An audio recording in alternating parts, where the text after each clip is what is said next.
The bullet left Eleanor Blackwood's rifle at 2,800 feet per second. She didn't watch it fly. 8 hours lying in Philippine mud had taught her not to waste motion on things she couldn't control. The Springfield's recoil pushed back against her shoulder, familiar as her own heartbeat. Then silence. Just the whisper of jungle wind through dead banana leaves and the distant rumble of artillery that never truly stopped. 850 meters away, through morning fog thick enough to taste through shifting wind that changed direction every 40 seconds, a Japanese artillery observer fell backward through a church steeple opening barely wide enough for a man's shoulders. He never knew she was there. Eleanor exhaled slowly, let her fingers release the trigger, and began counting. 1 Mississippi, 2 Mississippi, 3 Mississippi. At 7 seconds, the sound would reach enemy positions. At 8 seconds, someone would scream. At 10 seconds, chaos. She was already moving at 6. Her body stayed flat against the earth as she slid backward through the undergrowth, rifle cradled across her forearms. The first rule Nate Whitmore taught her: one shot, then disappear. Never give them a second chance to find you. 20 meters back, Eleanor finally rose to a crouch and walked calmly toward American lines. Her uniform was caked with mud from collar to boots. Her blonde hair, cut short against regulations, stuck to her scalp with 8 hours of sweat. Her hands, small and pale against the rifle's dark stock, didn't shake. They never shook. That was the thing nobody believed about Eleanor Blackwood. While other soldiers' hands trembled from adrenaline or fear, Eleanor's stayed steady as Wyoming bedrock. Lieutenant Catherine Brennan was waiting at the tree-lined binoculars trained on the distant steeple. Kate was 28, 6 years older than Eleanor, with the kind of face that belonged on a recruiting poster. "Confirm?" Kate asked without lowering the binoculars. "Confirm?" Eleanor's voice was flat, factual, the way you'd tell someone it might rain later. Kate finally looked at her. 850 meters, through fog, through wind, through an opening I can barely see even now. She shook her head slowly. "Your father must have been one hell of a teacher." "He was teaching me not to waste ammunition on prairie dogs," Eleanor said. "Not to kill men." She kept walking. Kate followed. Behind them, the Japanese artillery fell silent. 1 bullet, 1 man, an entire enemy battery neutralized. That was the mathematics of patience. 48 hours earlier, Eleanor had killed her first 3 men. The memory played in her head, unwanted but unavoidable. Like the photograph she'd found later tucked into a pocket. A wife, an infant, both smiling at whoever stood behind the camera. The first man died at dawn while drinking water. 780 meters. The bullet arrived before the sound. He simply dropped. The second man died 3 hours later trying to reach a radio. 820 meters through shifting wind. That made the shot nearly impossible. Eleanor had waited 40 minutes for a pattern she could predict. The third man died while looking through binoculars trying to spot the invisible shooter. 650 meters. The bullet went through the binocular's right lens, through his eye, through his brain. Eleanor found those binoculars later when American infantry advanced. One lens shattered, blood frozen on the metal frame, a photograph tucked into the case. Kate had found her standing there. "Don't," Kate had said quietly. "Don't go down that road, not now."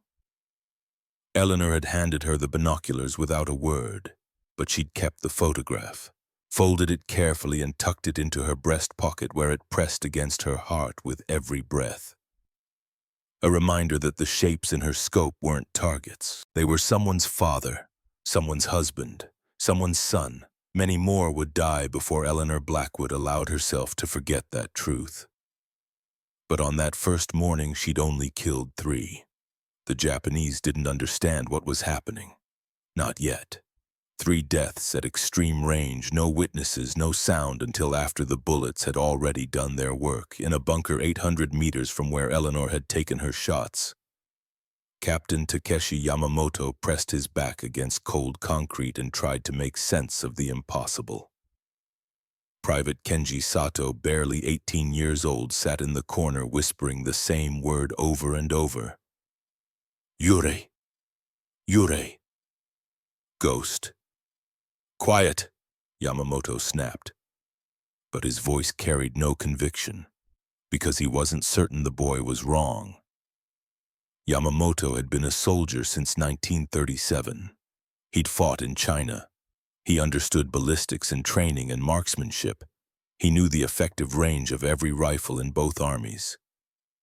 None of it explained this. One bullet, one death.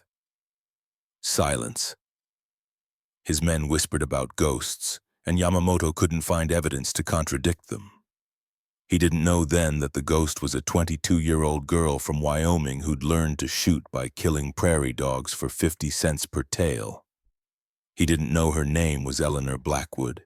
He didn't know she kept count of every man she killed, written in a small notebook she carried in her left breast pocket, right next to the photograph of that Japanese officer's wife and child. All Yamamoto knew was that death had become invisible. Eleanor Blackwood wasn't supposed to exist. Not in the United States Army, not in combat, not behind a rifle scope calculating windage and elevation like her father had taught her to calculate rainfall and feed costs. Women didn't do this. The regulations were clear. Women could be nurses or secretaries or telephone operators, but they couldn't be soldiers. They couldn't fight. They couldn't kill. The United States Army had told Eleanor Blackwood exactly that when she'd tried to enlist in December 1941, 3 days after Pearl Harbor. Thomas and James Blackwood, her brothers, signed their papers without question. The recruiting sergeant shook their hands, told them they were patriots. Eleanor stepped up to the desk next. The sergeant looked at her like she'd suggested invading Berlin by bicycle. "Ma'am," he'd said, voice dripping with condescension, "the Army doesn't have a place for—" "I can shoot better than both my brothers," Eleanor interrupted. "I can track game through mountain terrain in winter. I can field dress a deer in under 10 minutes. I can survive 3 days in wilderness with nothing but a knife and a canteen. So tell me exactly what place you don't have for me." The sergeant smiled, indulgent, patronizing. "Ma'am, combat is different. Women aren't built for it, physically or mentally. It's just biology." Eleanor had stared at him for 10 seconds. Then she'd turned and walked out. But she hadn't given up.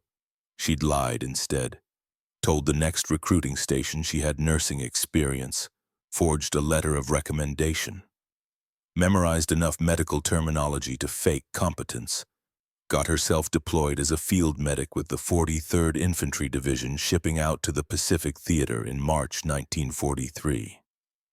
The other medics figured out quickly that Eleanor Blackwood didn't know a femoral artery from a garden hose. But they also discovered something else. Eleanor Blackwood didn't panic. While artillery shells screamed overhead, while men lost limbs and sanity, Eleanor's hands stayed steady. She'd crouch in foxholes while mortars whistled, voice calm, talking wounded men through their pain. She'd walk through machine gun fire to drag injured soldiers to cover. She'd hold dying boys' hands and lie to them about their odds, with such conviction they believed her even as they bled out, and through it all her hands never shook. The other soldiers started calling her Steady Blackwood, then just Steady. Nobody asked why a medic spent her off hours at the rifle range. Nobody questioned why she could field strip an M1 Garand faster than most infantrymen. They just knew that when things got bad, Steady Blackwood would be there with hands that never shook and a voice that never wavered. That's how Nathaniel Whitmore found her. Nate Whitmore was 45 years old and looked like someone had carved him out of Montana granite. Tall, lean, weathered by decades, guiding hunters through wilderness, where winter killed faster than any bullet. Gray hair cropped military short, eyes the color of storm clouds. He'd been a soldier in the First War. France, the Argonne, had come home with scars that didn't show but lived in the way he startled at loud noises. After that, he'd retreated into Montana wilderness for 20 years, guiding rich men on hunting trips, teaching them patience they didn't have. Then Pearl Harbor happened and the Army remembered Nathaniel Whitmore. They'd brought him back, asked him to help develop training programs for specialized marksmen. Nate had agreed on one condition: he wanted to recruit his own students. He'd been watching the rifle range for 3 days when Eleanor showed up for pistol qualification. Standard test, 30 rounds at paper targets at 25 yards. Eleanor had fired 30 rounds in under 2 minutes, every single bullet in the target's center mass, grouping so tight you could cover it with a coffee cup. The rangemaster had signed her card without comment, but Nate had noticed something else. Eleanor fired from a standing position without the slight sway most shooters couldn't eliminate. He'd noticed her breathing pattern. He'd noticed tiny corrections between magazines. Most importantly, he'd noticed she'd done all of this without thinking. Muscle memory. The kind of shooting that came from thousands of hours until the weapon became an extension of your body. After qualification ended, Nate approached her directly. "Where'd you learn to shoot medic?" Eleanor looked up at him with blue eyes that held no warmth but no hostility either. "Wyoming, ranch country. If you don't shoot straight, you don't eat straight." "What did you hunt?" "Prairie dogs mostly, county-paid bounty, 50 cents per tail." Nate nodded slowly. Prairie dogs, small targets, nervous targets. You couldn't chase them. Had to shoot from range with weapons that cost ammunition your family couldn't afford.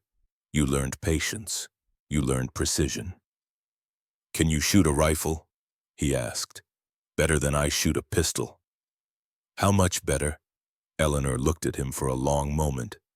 "I can put 5 rounds through the same hole at 400 yards if you give me a decent rifle and a windless day." Nate felt something stir in his chest. Recognition. The sense that something rare and potentially valuable had just crossed his path. "Show me," he said. The demonstration happened 2 days later at the division's long-range rifle facility. Nate requisitioned a Springfield M1903A4 sniper rifle with a unertl 8-sec scope. He set up paper targets at 400 yards and told Eleanor to shoot. She looked at the rifle like someone had handed her a religious artifact. "This is a Springfield," she said quietly. "My father owned one, before the bank took the ranch." Nate didn't ask about the bank or the ranch. He just watched her check the rifle with movements that showed deep familiarity.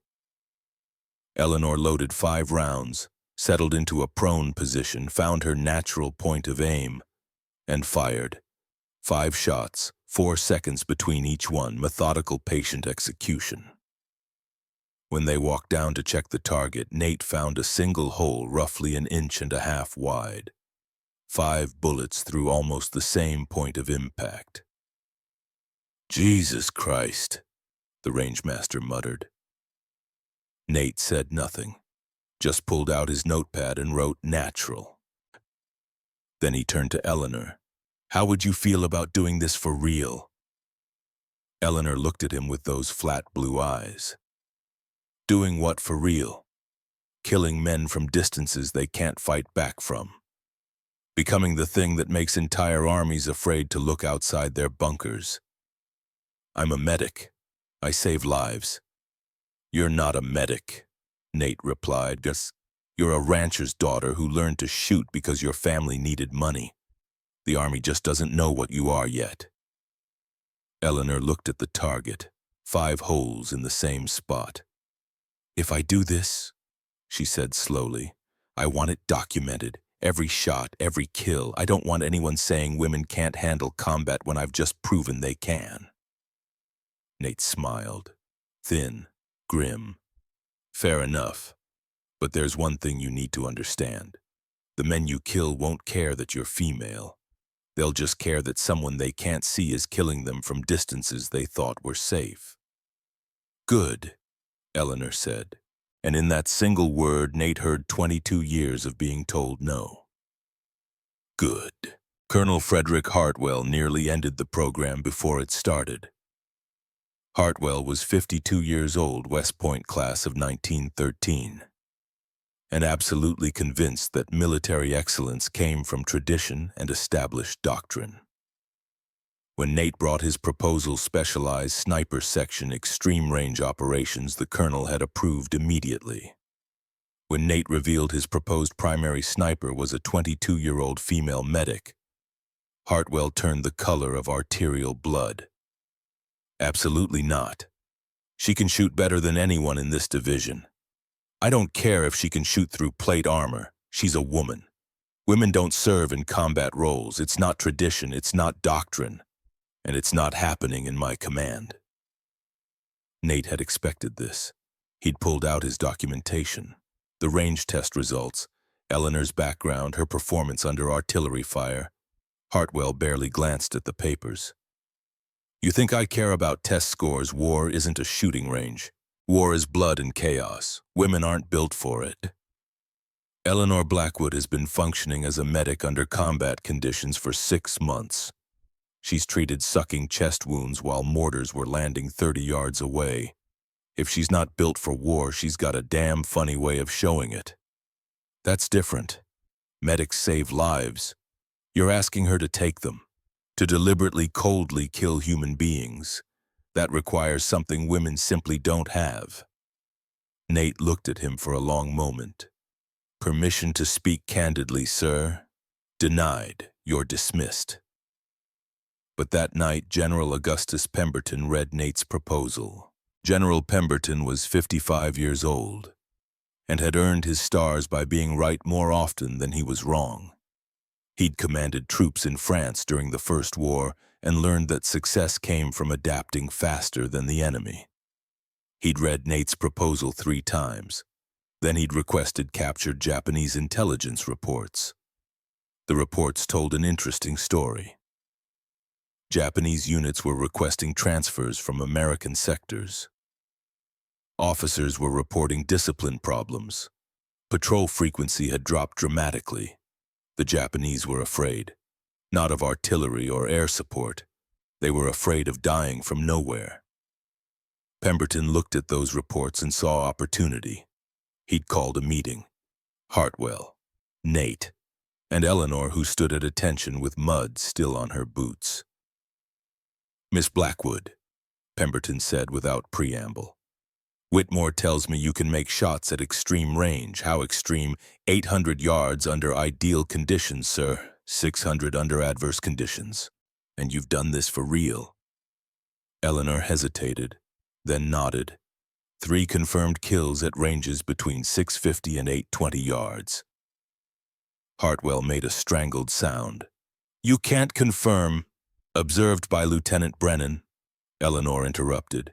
Documented in field reports, bodies recovered. I can provide exact times, locations, and conditions if required. Pemberton smiled. Colonel Hartwell believes women aren't capable of combat effectiveness.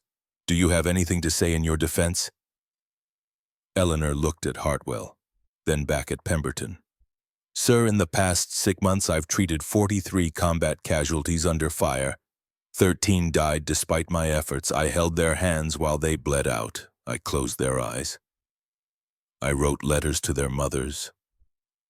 If Colonel Hartwell believes that experience is somehow easier than pulling a trigger from 800 yards away, I'd be interested to hear his reasoning. The tent went very quiet. Pemberton continued smiling. Colonel, you're overruled. Miss Blackwood is authorized for sniper operations under Whitmore's supervision. 3 days later, Eleanor killed 3 Japanese officers before breakfast. 2 days after that, Japanese intelligence intercepted communications about a possible supernatural weapon. And Eleanor Blackwood stopped being a medic and started being something the United States Army didn't have a name for yet. She became death itself, patient, precise, invisible. She became a ghost. The intercepted Japanese radio transmission arrived at American intelligence headquarters 3 days after Eleanor's first confirmed kills. Lieutenant Morrison, a signals officer who spoke passable Japanese, had been monitoring enemy communications, standard military traffic mostly. Then this request immediate intelligence analysis, American Sector 17 reporting anomalous casualties, officer deaths at extreme range.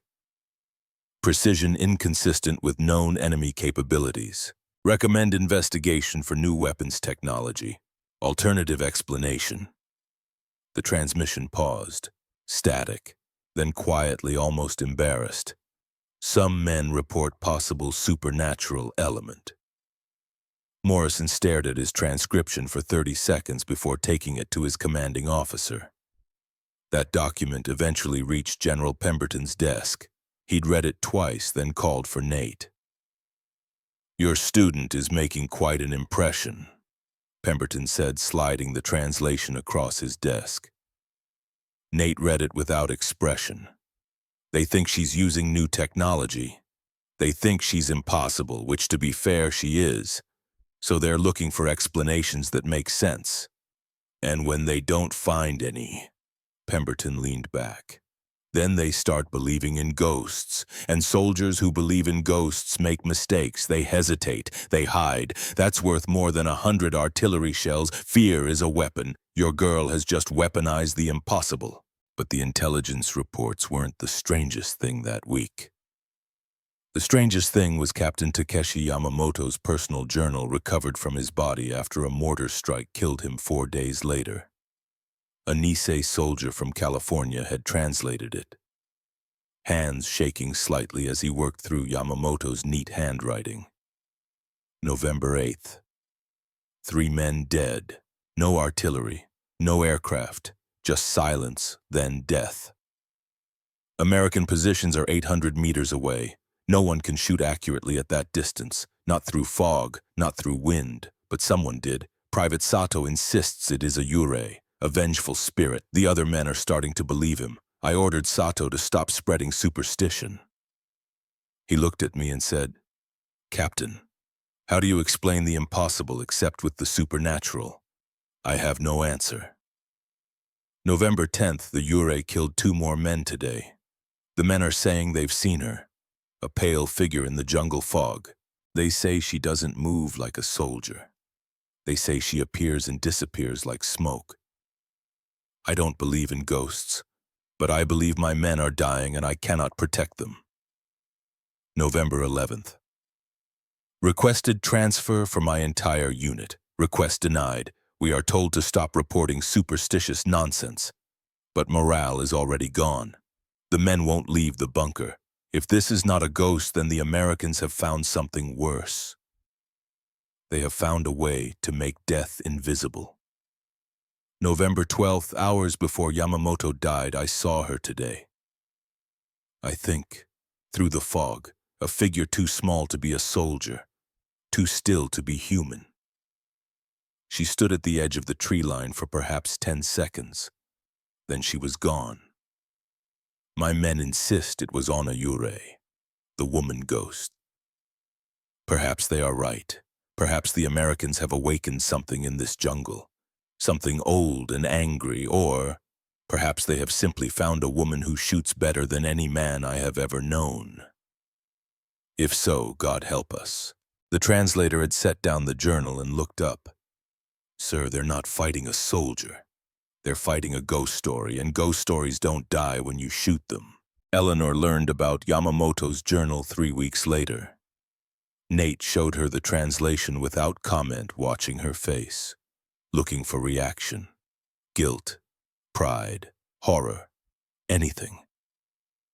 Her expression didn't change. She read every word, the descriptions of her as a vengeful spirit, the fear, the supernatural explanations. When she finished, she folded the papers and handed them back. "He was wrong," she said, "about the ghost part. I'm just someone who learned not to waste ammunition.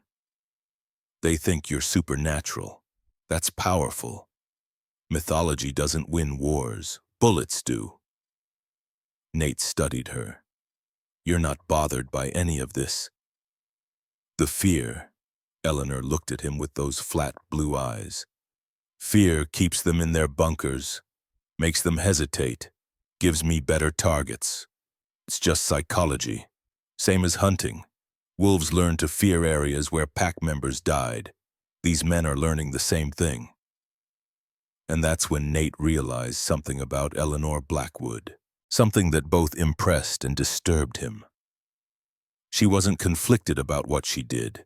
She'd made peace with it the same way ranchers made peace with shooting coyotes. Necessary work. You did it well or you did it badly, and doing it badly meant other people paid the price. Eleanor Blackwood did it very, very well. By late October 1944, her confirmed kill count had reached 27. The Battle of Leyte started on October 20th with artillery that turned morning into apocalypse. Eleanor and Kate had been positioned on a hillside overlooking Japanese defensive positions for 6 hours when the bombardment began.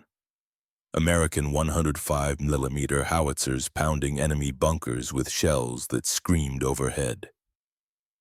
"Contact right?" Kate murmured. "Japanese officer 700 meters. Eleanor found him in her scope. Older man, maybe 45, binoculars to his eyes, studying American positions with focused intensity. 700 meters. Wind from the east at 6 miles per hour. Temperature dropping as afternoon turned to evening. Eleanor began her calculations. Breath control, heart rate settling.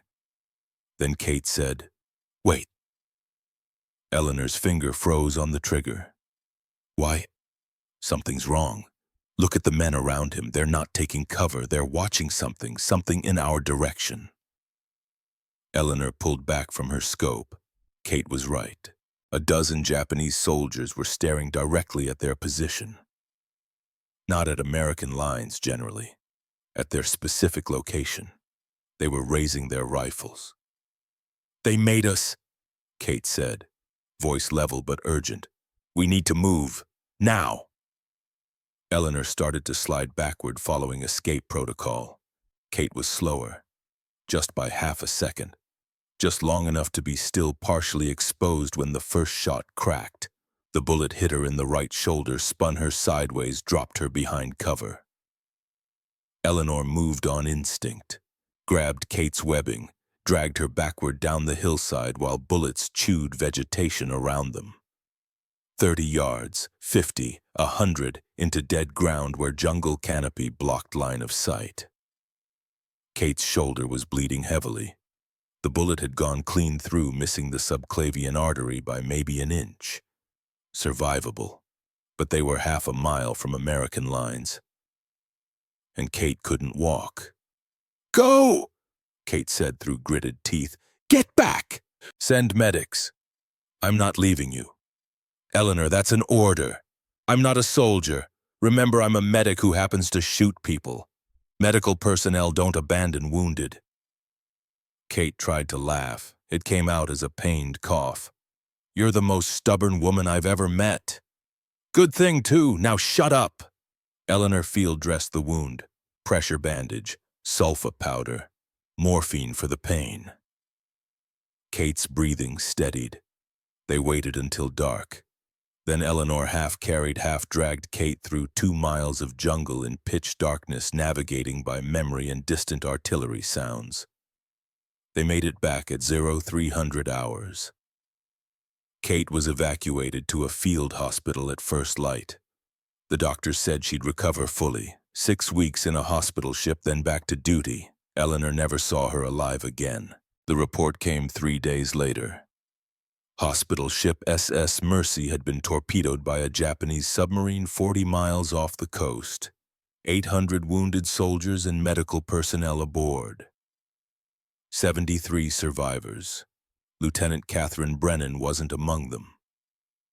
Eleanor received the news while cleaning her rifle. Evening maintenance ritual, breaking down the Springfield piece by piece. The chaplain who delivered the information had been gentle, had used words like tragic and heroic and sacrifice, had offered to pray with her. Eleanor thanked him politely and asked him to leave. Then she sat alone with the Springfield's disassembled parts and tried to understand what she was feeling. Anger, because Kate had survived the bullet only to die from a torpedo fired by someone who didn't know her name. Guilt, because Eleanor had gotten Kate shot, had been so focused on her target that she'd missed the patrol that spotted them. Grief, because Kate had been the only person who looked at Eleanor and saw a soldier instead of an anomaly. But under all of that was something else. Relief. Relief that she'd survived. Relief that she wasn't the one on that ship. That realization horrified Eleanor more than Kate's death. What kind of person felt relief when someone they cared about died? She'd put her rifle back together with movements so automatic she didn't need to think. Loaded a magazine, checked the scope alignment, because the mission always came, and Eleanor Blackwood always performed, because if she stopped Kate's death wouldn't mean anything. But if Eleanor kept shooting, kept killing enemy officers at impossible ranges, kept making Japanese units afraid to leave their bunkers, then maybe Kate's death meant something. Maybe it meant Eleanor would never hesitate again. Nate found her at the rifle range the next morning. Eleanor had been there since before dawn, firing at progressively longer ranges, 600 meters, 700, 800, pushing the Springfield's capabilities and her own until she found the absolute limit. "You're going to burn out the barrel," Nate said. Eleanor loaded another magazine. "Then I'll requisition a new barrel." "Eleanor, I'm busy. Look at me." She turned, scope still to her eye. Looking at Nate through 8-power magnification. "Kate's death wasn't your fault," Nate said. "I know, the submarine's fault, the war's fault, take your pick. You don't believe that. I believe I hesitated. You told me patience was our doctrine. But Kate died because I was being patient when I should have been paying attention. So which is it? Wait for the perfect shot or stay alert because apparently I can't do both." Nate was quiet. Then patience isn't the same as hesitation. Patience means controlling your timing. Hesitation means freezing when you should act. Kate didn't die because you were patient. She died because you hesitated when the patrol appeared. Explain the difference. Patience is a choice. Hesitation is a failure. When you're waiting for wind to settle, you're making conscious decisions about timing. When you freeze because you don't know what to do, you're letting circumstances control you. Kate died because you stopped being a hunter and started being prey, and prey hesitates. Eleanor looked at him with eyes that held no expression. "So what am I supposed to do? Stop caring, stop thinking of Japanese soldiers as human beings?" "No, you're supposed to remember that war doesn't care about your feelings. What matters is whether you can still do your job. Kate could do that. She proved it every day. Now you need to prove you can too." Eleanor stared at him for 10 seconds, then she turned back to her target, 850 meters downrange. She loaded one round, controlled her breathing, and fired. The bullet hit dead center. "I already know I can do the job," Eleanor said quietly. "I've killed 27 men in 10 months. What I don't know is whether I should." Nate didn't have an answer for that. By February 1945, Eleanor's kill count had reached 54. She'd become more than a sniper. She was a strategic asset, a weapon that couldn't be countered. Japanese intelligence had figured out she was female by then. Captured documents showed they'd dubbed her Onna Akuma, the woman demon. Some units had standing orders to retreat if they suspected her presence. The psychological impact was exactly what Pemberton had predicted. Japanese soldiers in Eleanor's operational areas showed signs of combat exhaustion disproportionate to actual engagement intensity. One captured private interrogated after American forces overran his position had said through a translator, "We stopped believing in victory not because of your artillery or your planes. We stopped believing because of her. Because every morning we woke up not knowing if today was the day the demon chose us. You can fight artillery, you can hide from planes, but you cannot fight something you cannot see. That psychological collapse was worth more than a dozen divisions. But it came at a cost. The cost was measured in Eleanor's notebook. 54 names she didn't know. 54 faces she saw through her scope before pulling the trigger. Eleanor kept count because she'd promised herself she would never forget. Never lose track of the mathematics. Never pretend that confirmed kills were abstractions. But the count was about to get much worse. The Battle of Manila began on February 3rd with artillery that made Leyte look like a training exercise. American forces needed to take the city. Japanese forces had orders to defend it to the last man. Urban warfare in stone buildings and narrow streets, the kind of fighting that turned soldiers into casualties at ratios that made generals' hands shake. Eleanor was assigned to support the advance with extreme-range fire support. Her new spotter was Corporal Michael Davies from Ohio, 24 years old, competent but not gifted. Eleanor didn't care. She wasn't looking for a friend. She was looking for someone who could spot targets and not die. They positioned themselves in a church bell tower overlooking the main plaza where Japanese forces had dug in. Perfect elevation, clear sight lines, protected by stone walls 2 feet thick. "How long can you hold this position?" Davies asked. Eleanor looked at the angles calculated fields of fire. "Until they bring the whole tower down, or until I run out of targets." It turned out to be neither. Eleanor held the church tower position for 19 hours.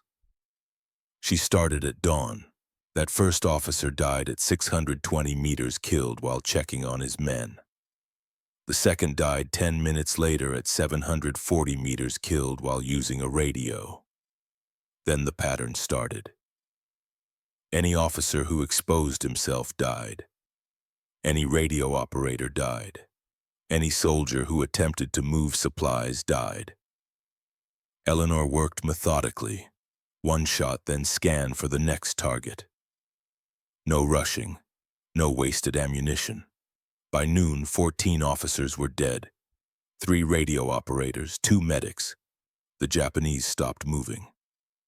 40 men, Davies estimated, pinned in buildings around the plaza, unable to advance, unable to retreat. One woman had paralyzed an entire Japanese company. "This is insane," Davies whispered at hour 12. "They're just sitting there." "They're learning," Eleanor said. Her voice was hoarse from dehydration. She hadn't drunk water in 6 hours because drinking meant leaving the rifle. "They're learning that movement equals death. Well, you've killed 19 men today. I've just been watching. You're spotting. That makes you complicit." Hour 15 brought the first escape attempt. 3 Japanese soldiers made a run for it. Eleanor killed the first man at 400 meters, the second at 450. The third made it to the alley entrance before Eleanor's bullet caught him. After that, no one else tried. Hour 17 brought darkness. Eleanor had been shooting with scope magnification in fading light, making sheets that would have been impossible for most snipers. The Japanese were counting on darkness to cover their escape. They counted wrong. Eleanor had spent enough nights hunting nocturnal predators to know how to shoot when you could barely see. You didn't aim at what you could see, you aimed at what you knew was there. 2 more men died in the darkness. Hour 19 brought dawn and American infantry moving forward. They found 40 Japanese soldiers still hiding, not fighting, not resisting, just hiding from the tower ghost. Eleanor climbed down with brass casings scattered around her position like brass flowers. Her hands were bleeding from 19 hours of working the bolt action. Her pants were soaked with urine. Her eyes were red, her throat so dry she could barely speak. Davies looked at her with something between awe and horror. "How many?" Eleanor pulled out her notebook, added tallies. Checked twice. 19, she said. 14 officers, 3 radio operators, 2 medics. Jesus Christ, you're tracking it like a shopping list. Eleanor looked at him with eyes that held nothing. If I don't track it, I might forget they were human. So yes, I track it, every single one. She walked away, found water, found food, found a place to clean her rifle and pretend for a few hours that she was still human. But she wasn't sure anymore. Wasn't sure if someone who could kill 19 men in 19 hours and feel nothing except exhaustion qualified as human. The count was 73 now, 54 before Manila plus 19. 73 confirmed kills, 73 men who died because Eleanor Blackwood had steadier hands and more patience than anyone else in the Pacific Theater. And she wasn't finished. Lieutenant Hiroshi Tanaka arrived at Okinawa on April 2, 1945, with orders that made even hardened officers uncomfortable. Find the woman demon, study her patterns, kill her. Tanaka was 35 years old and had competed in the 1936 Berlin Olympics as a rifle shooter. He'd placed 7th overall. After the Olympics, he'd joined the military where his marksmanship had earned him assignments as an instructor and eventually as a specialized marksman on the European front. He'd killed 43 enemy soldiers, mostly Russians, some British, all at ranges averaging 400 to 600 meters. Respectable numbers, professional work. Then Japanese intelligence had shown him Eleanor Blackwood's file.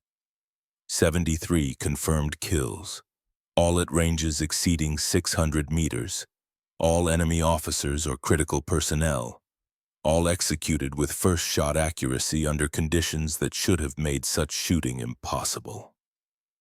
Eleanor Blackwood never missed. The file included translated American reports, captured documentation sketches drawn by survivors. One sketch showed a small figure barely visible through fog, rifle raised perfectly still.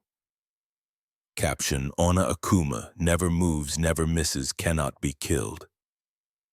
Tanaka studied the file for 3 days before accepting. Not because he doubted his abilities. He'd survived 2 years on the Eastern Front against Soviet snipers who were arguably the best in the world. But he'd never hunted another hunter who'd killed 73 men without ever being spotted wounded or forced to retreat. Eleanor Blackwood wasn't just exceptional. She was unprecedented, and Tanaka was being sent because Japanese high command had run out of options. Conventional tactics hadn't worked, counter-sniper teams had failed, entire units had requested transfers rather than face her. Tanaka read Eleanor's file one final time before leaving. Then he wrote in his journal, "If I fail, at least I will have been killed by someone truly worthy. There is honor in that."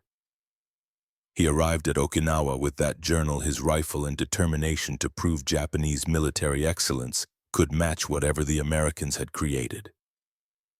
It took him 6 days to find her. Eleanor knew someone was hunting her before she knew who. The signs were subtle. Japanese patrols had changed behavior. Instead of avoiding areas where Eleanor operated, they were deliberately moving through them, not aggressively. Just passing through with regularity that suggested pattern establishment. Bait. Someone was using Japanese soldiers as bait to make Eleanor reveal herself. She told Nate about it on April 7th. "You're being hunted," Nate said. "I know." "Do you know by who?" "Someone good enough that I haven't spotted him yet. Someone patient enough to watch without taking a shot." Nate pulled out an intelligence report. "His name is Hiroshi Tanaka, 35 years old, Olympic shooter, Eastern Front veteran, 43 confirmed kills. They sent him specifically to kill you." Eleanor read the report twice. 43 kills. Respectable. He's not some farm boy. He's a professional. He's been doing this since before you left Wyoming. Then he has 2 advantages, experience and formal training. Those aren't small advantages. Eleanor smiled. thin, cold. He has one disadvantage that's bigger. He's hunting me. I'm hunting him. But I'm better at being invisible. He trained in military academies. I trained in wilderness where being seen meant you went hungry. There's a difference, and that difference is going to kill him. Nate wanted to argue, but he'd looked at Eleanor Blackwood's face and seen something that stopped the words. She wasn't being overconfident. She was being factual. Stating observations about the hunt the way his grandmother used to state observations about weather. Eleanor Blackwood had become something beyond a soldier, something that assessed threats with cold calculation, something that didn't doubt or fear or hesitate. She'd become exactly what the Japanese called her. Ona Akuma, the woman demon. "Be careful," was all Nate said. Eleanor picked up her rifle, checked the action. Careful doesn't win fights, patience does. The hunt lasted 4 days. Day 1, Eleanor established a position overlooking a valley where Japanese forces were moving supplies. Perfect fields of fire, multiple escape routes. She waited 8 hours without seeing a single target worth shooting. That was wrong. Intelligence reports confirmed regular patrol activity, but no one appeared. Just empty valley and suspicious silence. Eleanor pulled back at dusk without firing. Day 2, she positioned herself near a different area. Another 8 hours of waiting. Another day of seeing nothing. That's when Eleanor understood. Tanaka wasn't trying to kill her yet. He was trying to establish her patterns, learn where she went, how she selected positions, how long she stayed. Smart, patient, exactly what Eleanor would have done. So she changed tactics. Day 3, Eleanor deliberately selected a position that violated her own doctrine. Too obvious, too exposed, the kind of position a sniper might choose if they were tired or overconfident. Then she'd set up her rifle aiming at a dummy she'd constructed. Made it look like she was occupying the position while actually hiding 20 meters away with a different rifle watching through her scope. She waited 12 hours. At hour 11, she saw it. Brief flash of reflected light from a hillside 700 meters away. Scope glint. Tanaka. Eleanor felt her heartbeat slow, her breathing settle, her body preparing for the shot. But she didn't take it, because the scope glint had been too obvious, too perfectly positioned. Tanaka was too professional to make that mistake accidentally. He was baiting her the same way she'd tried to bait him. They were hunting each other with identical tactics. 2 apex predators circling. Eleanor pulled back without shooting. Day 4 changed everything. American artillery was scheduled for the sector at 0800 hours. Massive bombardment to support infantry advance. Everything in the target zone would be destroyed. Both Eleanor and Tanaka knew this. Both understood that staying meant certain death, which meant both had to move, and movement meant vulnerability. Eleanor positioned herself at 0530 hours before dawn in a location overlooking the most likely escape route from Tanaka's last known position. She waited in absolute stillness as dawn broke, watching, breathing shallow, rifle trained on a gap between 2 rock formations. At 0715 hours 45 minutes before bombardment, Tanaka appeared. He moved exactly as Eleanor predicted. Same route, same timing. Eleanor found him in her scope. 730 meters, quartering shot, wind from the east at 6 miles per hour. Her finger settled on the trigger, breathing controlled, heartbeat steady, but she didn't fire because she saw something. Tanaka was looking directly at her position. Not scanning, looking, like he knew exactly where she was.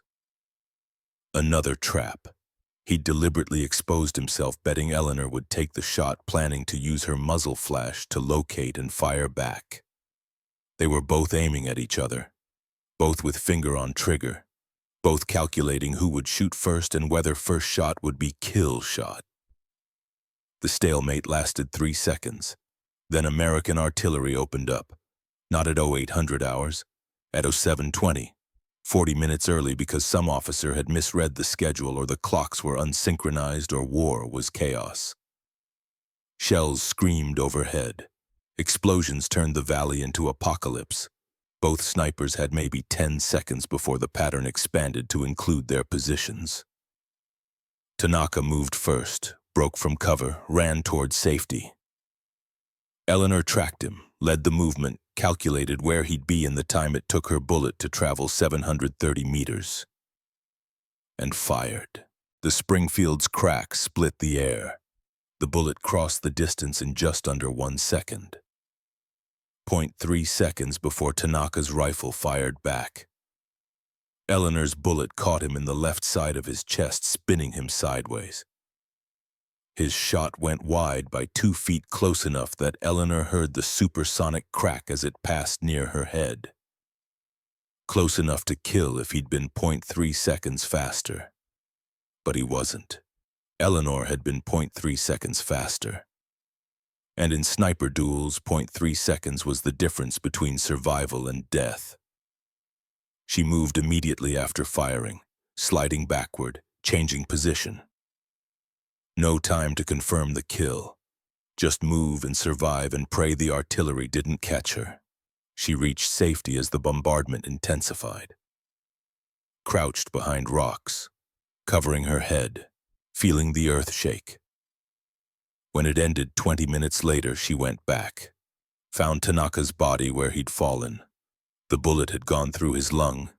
He'd died quickly. Eleanor knelt beside him, searched his pack, found his journal. The entries were in Japanese. Eleanor had it translated later by a Nisei soldier who read it with an expression that shifted from professional detachment to something close to sorrow. The translator pointed to the final entry written the night before. "Ma'am, you should read this. April 10th, 1945. Tomorrow I will find the woman demon or she will find me. One of us will die. I find myself hoping it is a clean death. Quick. No suffering. I have studied her methods for days now. She is exceptional. Better than anyone I faced on the Eastern Front. Better perhaps than anyone I have ever encountered. If she kills me, it will be because she deserves to. Because she has mastered this art more completely than I have. There is no shame in being killed by a master. Only in being killed by chance or stupidity. If I survive tomorrow, I will write again. If this is my final entry, then whoever reads this should know I died fighting an opponent worthy of respect. Onasenshi. Woman warrior, not demon. Warrior. Forgive me, family. I did my duty to the end." Eleanor read the translation twice, then she folded the journal carefully and put it in her pack next to her own notebook where 73 names she didn't know were written in her careful handwriting. 74 now. She walked back to camp and found somewhere private, a shell crater far from other soldiers.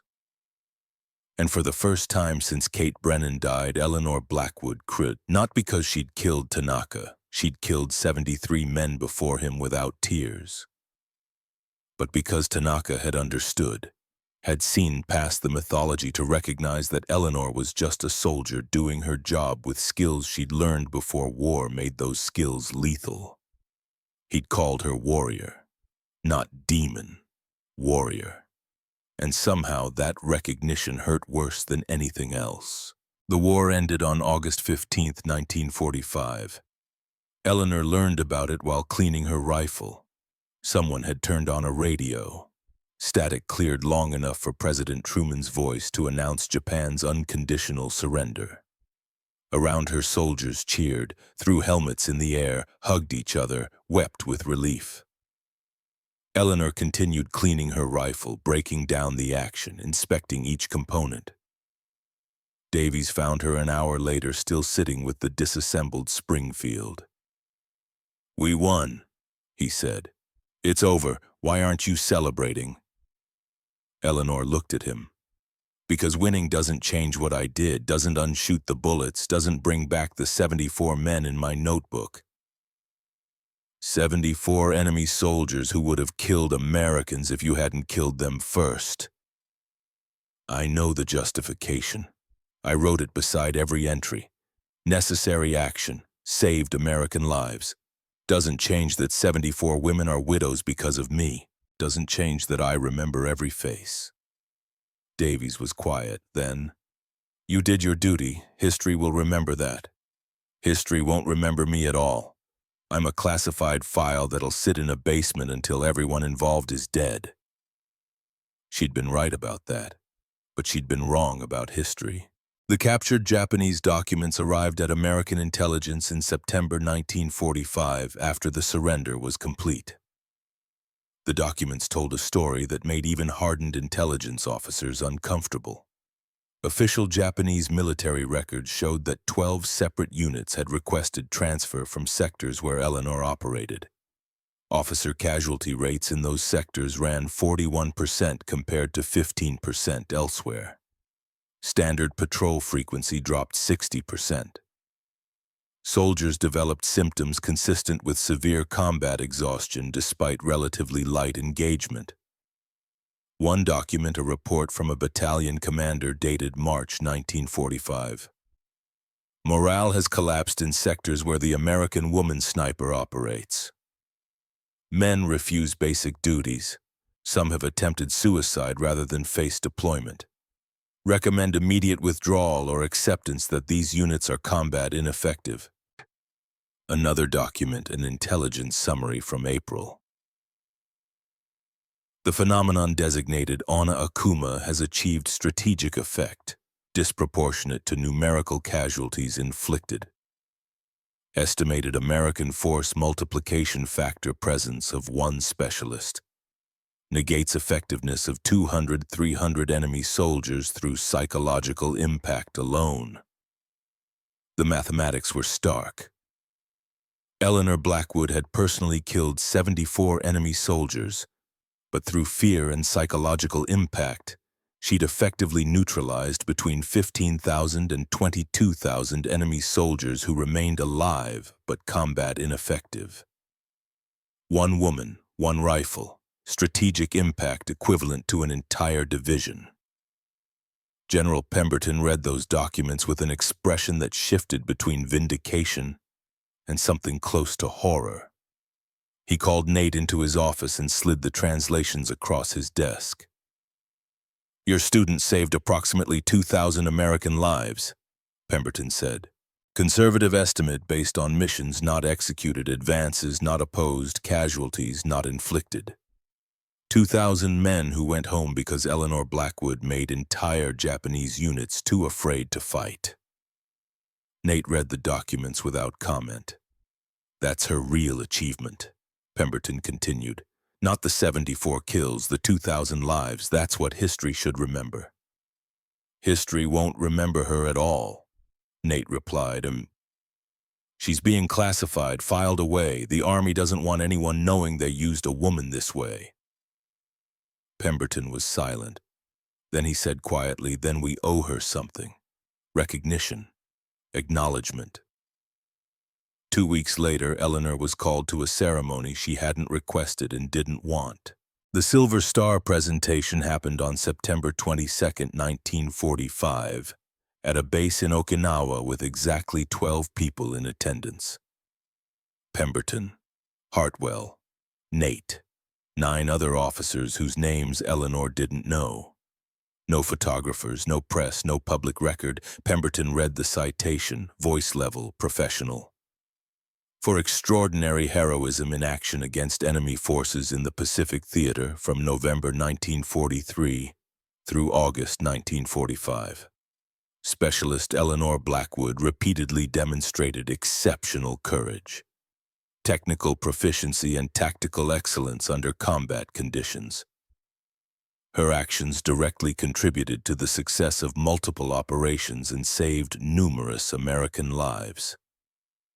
The citation didn't mention 74 confirmed kills, didn't mention psychological warfare, didn't mention that Eleanor had broken every traditional assumption about women's capabilities. Just extraordinary heroism and technical proficiency. Pemberton pinned the silver star to Eleanor's uniform, shook her hand, offered congratulations that felt hollow. Then Hartwell stepped forward, the man who'd tried to block Eleanor's assignment, who'd insisted women couldn't handle combat. "Miss Blackwood," he said, voice rough, "I owe you an apology. I was wrong. About you. About your capabilities, about everything I said regarding women in combat roles. You proved that excellence has no gender, and I'm sorry I didn't see that sooner." Eleanor looked at him. "Thank you, sir.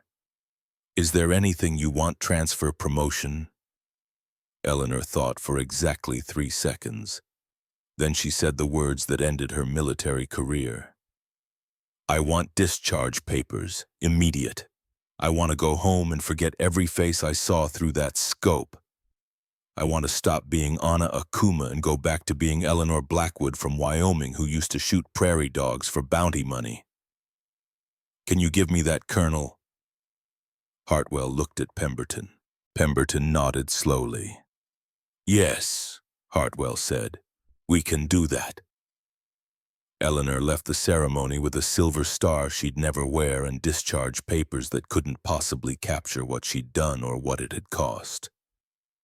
She boarded a transport ship 3 days later, arrived in San Francisco 2 weeks after that, took a train to Wyoming through country that seemed impossibly peaceful. She got off at her hometown station and walked the 12 miles to her family's ranch because she couldn't afford a car and didn't want company. Her mother was waiting on the porch, had known somehow that Eleanor was coming. Eleanor walked into that embrace and whispered, "I did terrible things, Mama, necessary things, but terrible." Her mother held her tighter. "I know, baby, I know, but you're home now, and home forgives." Eleanor cried then, really cried, the kind that came from places so deep you didn't know they existed until war tore them open. She cried for Kate, who died on a hospital ship, for Tanaka, who'd called her warrior instead of demon, for 74 men whose faces she'd never forget, for the girl from Wyoming who'd learned to shoot prairie dogs and never imagined those skills would turn her into something history would classify and hide. She cried until there were no more tears. Then she went inside, had dinner with her mother, slept in her childhood bed for the first time in 3 years, and started the slow process of becoming human again. 40 years later, in 1985, the Marine Corps sent someone to interview Eleanor. She was 64 years old by then, still living on the family ranch, still shooting occasionally, still strong and lean and capable. The Marine officer who arrived was Captain Jennifer Morrison, 28 years old, one of the first women allowed into Marine Corps combat training programs.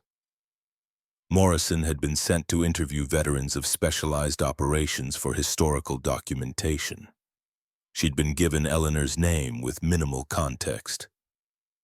Just former Army specialist, sniper operations, Pacific Theater. They sat on Eleanor's porch with coffee and afternoon sun warming Wyoming grassland. "Miss Blackwood," Morrison said, "I've been sent to document sniper operations from World War II for modern training programs. I understand you served in that capacity." "I did." "Can you tell me about your training, your methods, anything that might be useful for current programs?" Eleanor looked at her for a long moment. This young woman who wore the same uniform Eleanor had worn, who'd been told women couldn't serve in combat for decades, who was now being asked to learn from a woman whose service had been classified specifically to avoid admitting women could serve in combat. The irony was thick. "What do you want to know?" she asked. Morrison pulled out a notepad. "Your training philosophy, how you approached extreme range shots, mental preparation." Eleanor thought about that, about Nate teaching her patience doctrine, about 74 men through her scope, about Tanaka calling her warrior. "Tell them patience is more powerful than firepower," Eleanor said. "Tell them that the sniper who moves first usually loses. Tell them that killing is easy, but living with it afterward is the hard part. Tell them that gender doesn't matter when you can put a bullet exactly where it needs to go. Tell them that war doesn't care about tradition or expectations or what anyone thinks is possible. It only cares about results. Morrison wrote that down carefully. Then she looked up. Is there anything else? Anything you wish you'd known before you started? Eleanor looked out across Wyoming grassland, to horizons where she'd learned to shoot as a child, where her father had taught her that ammunition was expensive and precision mattered. I wish someone had told me that the skills that make you good at killing also make it impossible to forget, Eleanor said quietly. I wish someone had explained that you can't turn off being a hunter just because the war ends. That part of you stays in the jungle forever, watching for targets that aren't there anymore. Tell them that. Tell them the price isn't just paid during war, it's paid every day after for the rest of your life. Morrison stopped writing, looked at Eleanor with new understanding. How many, she asked. How many did you? 74 confirmed, Eleanor interrupted.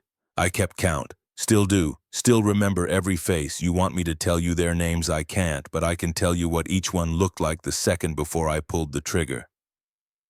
I remember everything. That's the price, perfect memory of imperfect necessity. They sat in silence after that. Then Morrison asked the question Eleanor had been waiting 40 years for someone to ask. Was it worth it, the killing? The cost, everything you gave up, was it worth it? Eleanor thought about that, about 2,000 American soldiers who'd gone home to their families. About 74 Japanese soldiers who hadn't. About the mathematics of war where you measured achievement in lives saved versus lives taken and tried to find moral clarity in arithmetic that had no right answer. I don't know, Eleanor said finally. Ask me again in another 40 years. Maybe by then I'll have figured out the answer. Morrison left an hour later with notes she'd turn into a report that would influence sniper training doctrine for the next 3 decades. She shook Eleanor's hand, thanked her for her service. Eleanor watched her drive away and thought about history, about classified files, about the myth of Onna Akuma that Japanese soldiers created because they couldn't understand how a 22-year-old woman from Wyoming could kill 74 men with patience and precision that seemed supernatural. History wouldn't remember Eleanor Blackwood, but it would remember the techniques she'd pioneered, the patience doctrine, the one-shot then disappear philosophy. That was enough, had to be enough. She went inside, made dinner, sat at her kitchen table with the silver star in its case, and she thought about Tanaka's journal, about his final words, woman warrior, not demon, warrior. 40 years later, that recognition still mattered more than any medal ever could. Somewhere in California in 1985, female Marine recruits were learning to shoot at ranges that would have seemed impossible during World War II. They were being taught patience, precision, the understanding that gender didn't matter if you had the skills and discipline. They were being taught Eleanor Blackwood's doctrine without knowing her name.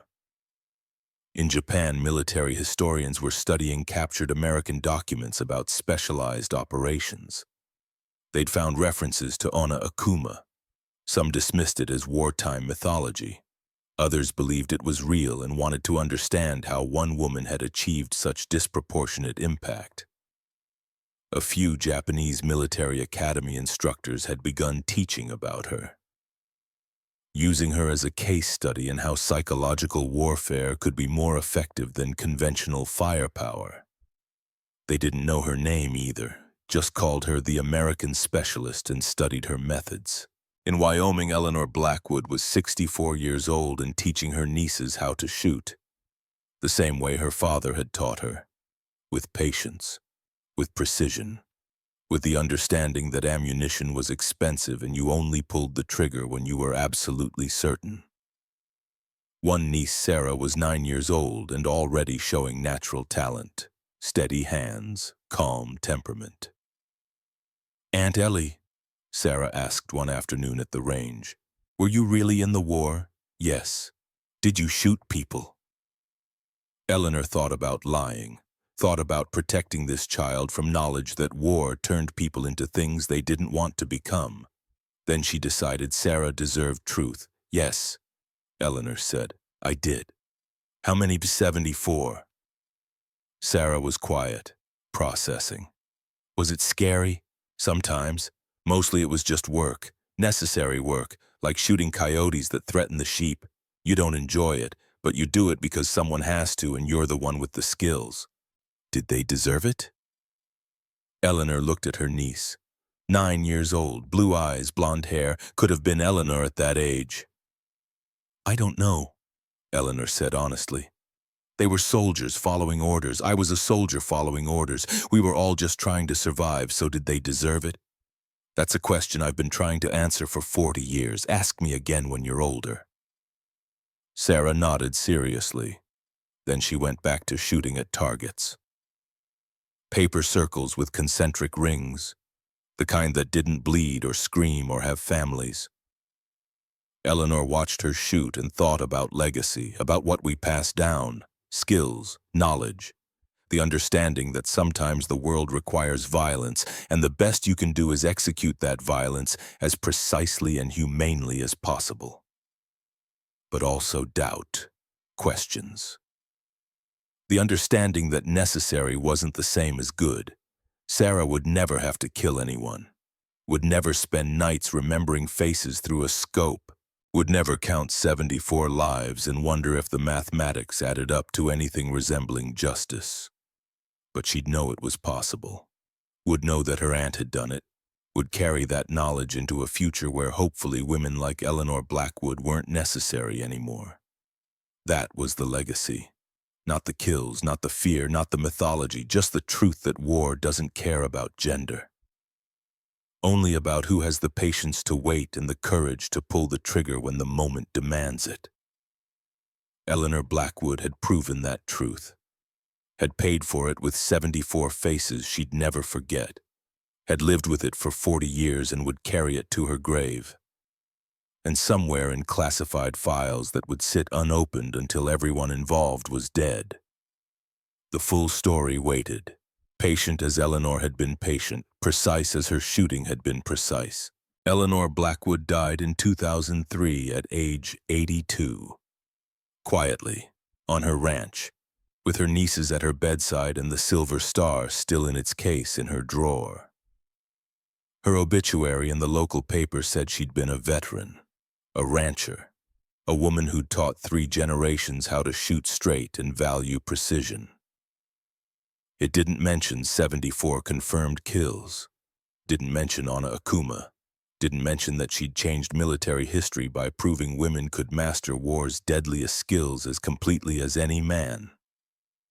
But in Marine Corps training facilities at Quantico, instructors still taught the patience doctrine, still emphasized one-shot accuracy over volume of fire, still trained snipers using techniques pioneered by a classified operative whose name they'd never know. And in Japan, military historians still studied the American specialist who'd killed 74 officers and made entire armies believe in ghosts. Eleanor Blackwood became history without anyone knowing her name, which is exactly what she wanted. Because demons and ghosts don't have names, don't need recognition. They just need to have existed, to have proven what's possible, to have shown that war doesn't care about tradition or gender or expectations, only about results. And Eleanor Blackwood got results, 74 times with patience, with precision, with hands that never shook. She was the ghost who couldn't exist, but she did, and that made all the difference.